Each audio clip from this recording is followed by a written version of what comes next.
Hey everybody, I wanted to talk about food triggers today. Definitely something that it's extremely important to learn how to manage migraine and the threshold. Um, Definitely something that you need to start understanding for yourself. So I think number one item here is definitely knowing what your triggers are. And definitely that's not an easy solution, or is not an easy uh, let's say process. You basically, what I would recommend is, if you want to manage the way I did, is you can look into my website. I have a blog that talks about all the items based on the Heal Your Headache book. It's a long list. The one thing is that I would say, before you go through the list, just make sure that you maintain your positive attitude. Try to focus on the things that you can have versus the things that you cannot, because it's a very long list. So things that you're gonna find in there are gonna be caffeine. Definitely understanding that caffeine means not just coffee. It could be carbonated drinks like pops, like Coke or Pepsi. Has a lot of caffeine. It could also be green tea. So that definitely something that you need to watch out is trying to understand what are the beverages that do not have caffeine. That could be any herbal tea. It's probably safe enough, but then you just need to understand. Chocolate, not all chocolate, just dark chocolate is part of the list. Definitely, you can have white, which is the on the plus side. Any food with MSG, which is usually Chinese food. Oh, my cat is actually having a fit over, the closed doors. So anyways, that's always fun. Anywho, so going back to MSG, so all the Chinese food, some of the processed food is also containing that, like the ready to eat type meals, like things that you would microwave, are not safe. Then the next piece would be fruit. Within fruits, any citrus fruit like oranges or lemons are not necessarily the best during the diet. And then you also cannot have banana and pineapple as an example. But again, as I said, you can go to foggybrainmigraine.com and take a look at the dietary restrictions based on the Heal Your Headache book. It's easier. So going through the list, on the most important things are like all the aged cheeses. Definitely not something that you could have, especially at the beginning. But you can have like cream cheese, you can have ricotta cheese, you can have cottage cheese. And then I would say that the next is red wine, which is sad. But yeah, it's definitely any hard liquor that it has color, like rum, is also not something that you should be having. And then possibly you could have a different type of alcohol if you're really keen into it. But for myself, I recommend not to have any. I think it just adds to the jittery sometimes that could cause some of the migraine triggers for me. And then there's a few others, like all the fermented foods and soy products, cured meats like any cold cuts or like canned fish and things like that. Those are the most important food triggers. But the piece that I wanted to focus on a little bit today is once you identify all the things that you cannot have, maybe you can put side by side a list of the things that you can have. As an example, I was just saying, not coffee, but then you can have herbal tea, and then you can replace. You cannot have a cheese, but then you can have ricotta cheese or cottage cheese. So things like that, so you don't feel that restricted.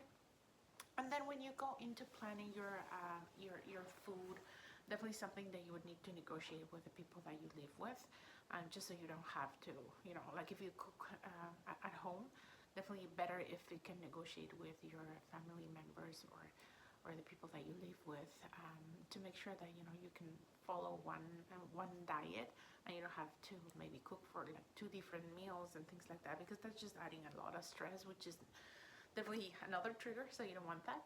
And I would say, as a preference, try to eliminate everything as much as you can, because that's going to help you, create your new baseline.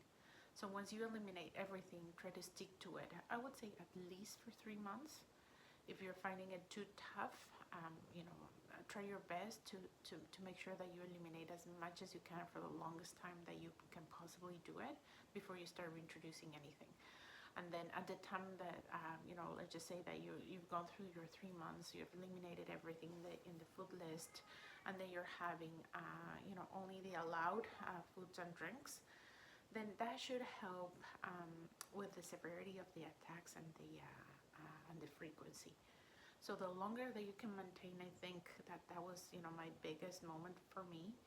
That's when my migraines disappeared.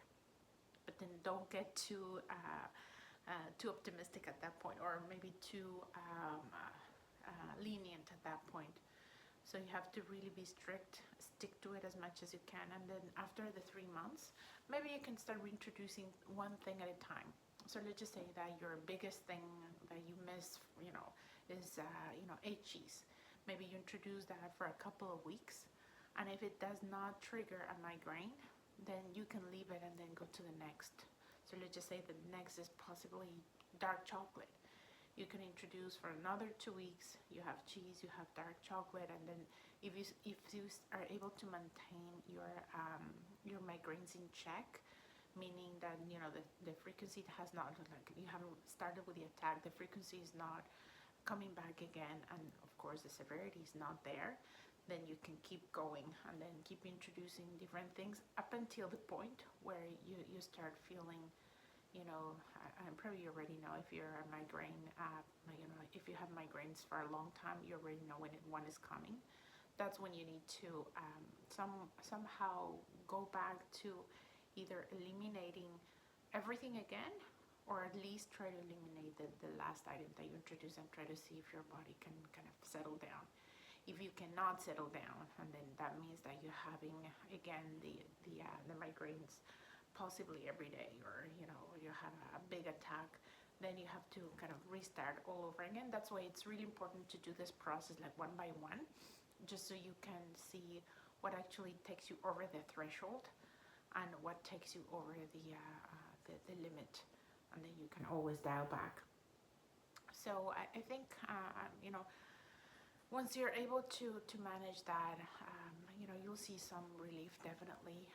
Hopefully even no more migraines, as long as you stick to the certain diet. I think you have to plan accordingly. If you're going to have, let's say, a dinner and you want to enjoy a glass of wine maybe for a couple of days or even a week before, don't eat any of the other stuff, like maybe avocado or citrus fruits or the cheeses, so you can manage and then plan accordingly, so you don't go over the threshold just because you wanted to enjoy for a while something that you like. So that is on the food management. Definitely for drinks, try to maintain and keep hydrated at all times. Water or herbal teas is probably something that you should have at all times, and then make sure that you don't limit yourself in terms of the amount of food. For me, I think starving for like a couple of hours will trigger migraine, even if I'm not getting any of the other food triggers. So make sure that you eat at least every 4 hours, just to have a small snack or a meal. Because that's going to help you manage and control your migraines and have them under check. So that's it for today.